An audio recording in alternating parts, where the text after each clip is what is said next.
Show. All right, let's just go right to it, even though we have nothing to talk to him about. Good morning, Chairman Adam Schiff. You have, Good morning. Good to be with you. is it? You've, you have just left the intelligence briefing, correct? That the Republicans were given yesterday, which in itself is unprecedented that this would not be bipartisan. But okay, so you got the intelligence briefing. What can you tell us? Well, I can't go into the substance of what the White House had to say, but I can start off by telling you I don't think the right people were in the room. We really need to hear from the intelligence agency heads about these allegations. What do they know about them, and what steps are they taking to find out more? And we also have very serious questions about the president's awareness of these allegations. His White House press secretary, as recently as yesterday, continues to maintain that he's not been briefed. And if he's on the phone routinely with Putin, and he's been on the phone multiple times this year with Putin, this is the kind of thing he ought to be told before he gets on the phone.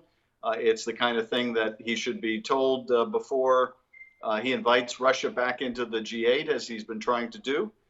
So there are a number of concerning issues, the safety of our troops first and foremost, but also whether our intel officials are just too intimidated to tell the president things he doesn't want to hear.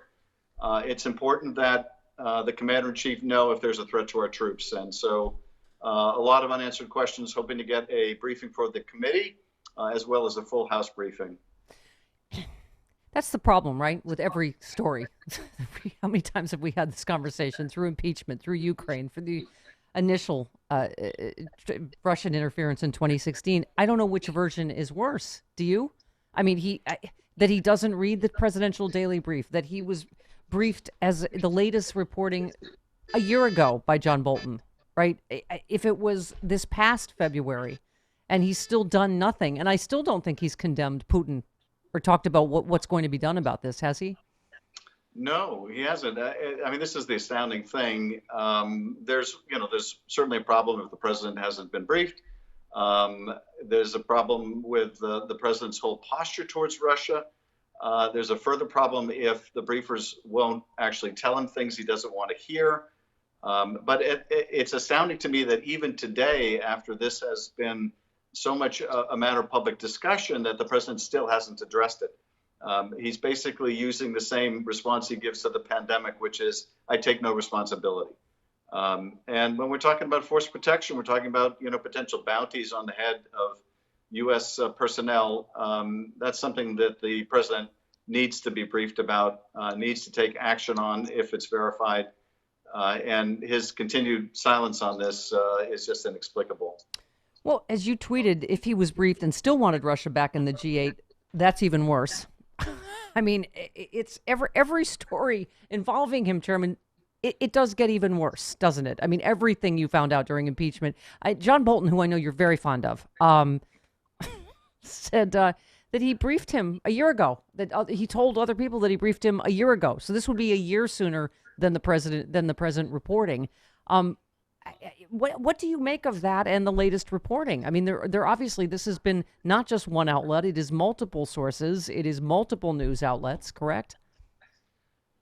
Certainly multiple news outlets are reporting on this. The sad reality is you can't believe anything the president says. So when the president says he wasn't briefed, you really can't rely on it. When the president says he was briefed, you can't rely on that either, because there's so much misinformation that comes out from the president, from his spokespeople every day. It's just hard to tell, in those sometimes rare instances where the president is telling the truth. But the long and the short of it is the silence, I think, is damning. He cannot confront Vladimir Putin.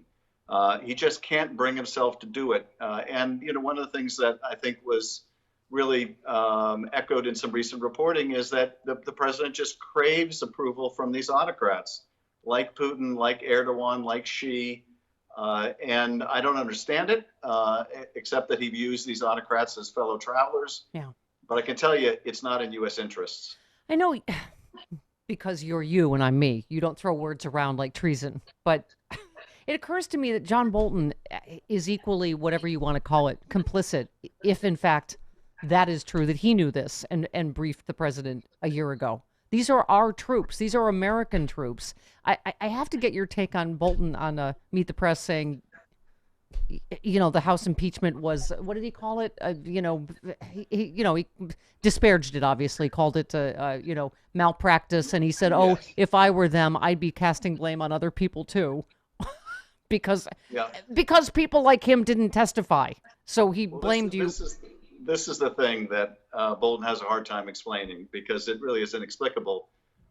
He has to explain why this information that was so central to our investigation he withheld from Congress when it would have made a difference and saved it for a book. How do you possibly reconcile that? You can't, particularly when his own staff members, people like Dr. Fiona Hill and Colonel Vindman and Tim Morrison, these people did come forward and testify when Bolton refused.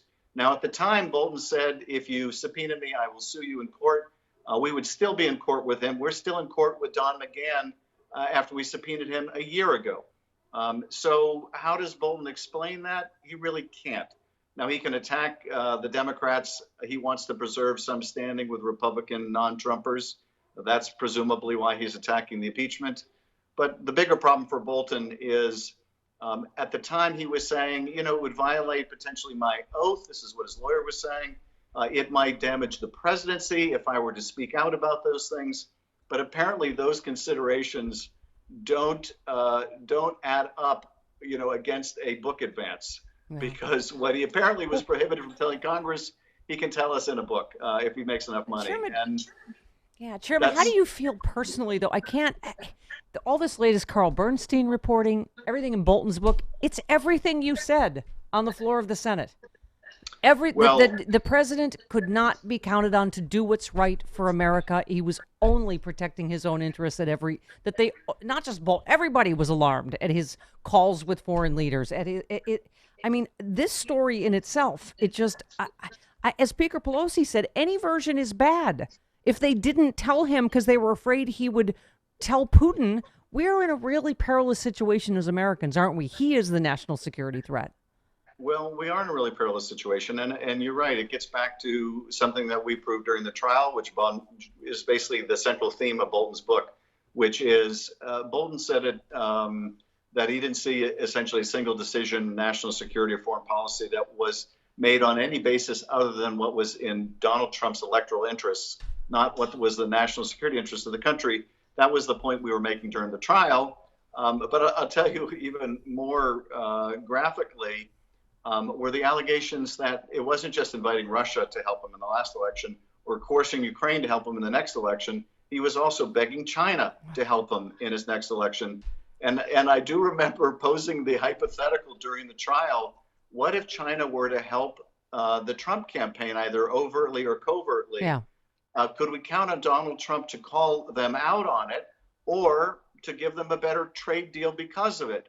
Well, it turns out that hypothetical I raised was not a hypothetical after all. That was exactly what was going on. John Bolton knew that.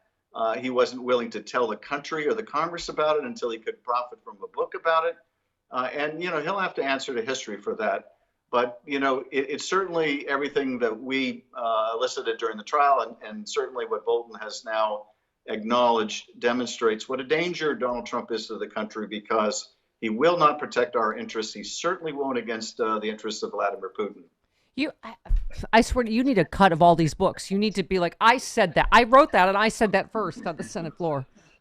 It's everything you've said. It's just, just on behalf of America and on you, my head explodes. Like all of this stuff is everything that you said, and which is why it was so resonant when you said it.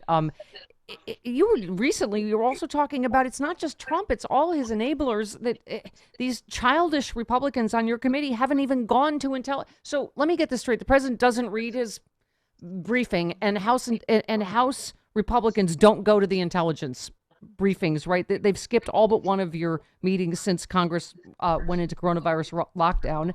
And you said it's almost counterproductive on their part. It seems childish. I hope they'll reconsider. It's just this whole party has become around covering for Donald Trump, right? It is. I mean, they do not come to the intelligence briefings that we get. They don't come to the intelligence hearings that we do. They're just completely checked out, and I guess they'll be checked out for the remainder of the administration. I don't know how they represent their constituents. I don't know how they look after the interests of the country if they have this sort of head in the sand approach. But look, they've got good company. If the president doesn't read his briefs, apparently neither do the Republicans. What happens to all this next? Chairman, we have this conversation all the time. I'm not a conspiratorial person, but it always ends up being worse with this administration. Every layer of a story that gets peeled back, right? We don't even what these 6 calls with Putin have been, what we can imagine, right? On what they hid on the server during the impeachment in Ukraine. But, on Twitter, we were talking about somebody talking about the timeline that if Bolton is telling the truth, and this was a year ago, not even this past spring that he was briefed, you do go back, right, and go, okay, if that is true, we had this April 19th, the 3 Marines were murdered, right, in the ambush. If that ambush was part of a bounty operation, Trump has blood on his hands and presumably could have been hiding the intel. I mean, look at everything that happened with Ukraine and the extent they went to hide things. I mean, I guess we talk about all the inspector generals he in place. He replaced the DNI with a yes man, right? Okay. How many people has he fired over this? This is what I'm saying. You're just wondering at this point.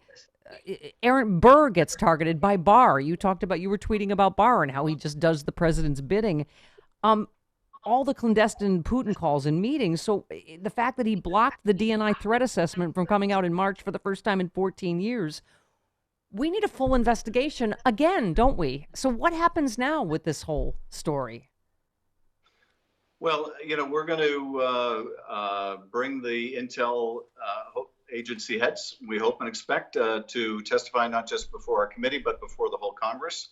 And we're going to, continue to press for more information about any threat that's posed to our troops, what the administration is doing about it or not doing about it. If Congress needs to step in and take action itself, then we will do so as well. But, obviously, there are limits to what we can do in the conduct of foreign policy when we have a president who is not looking out for the interests of the country.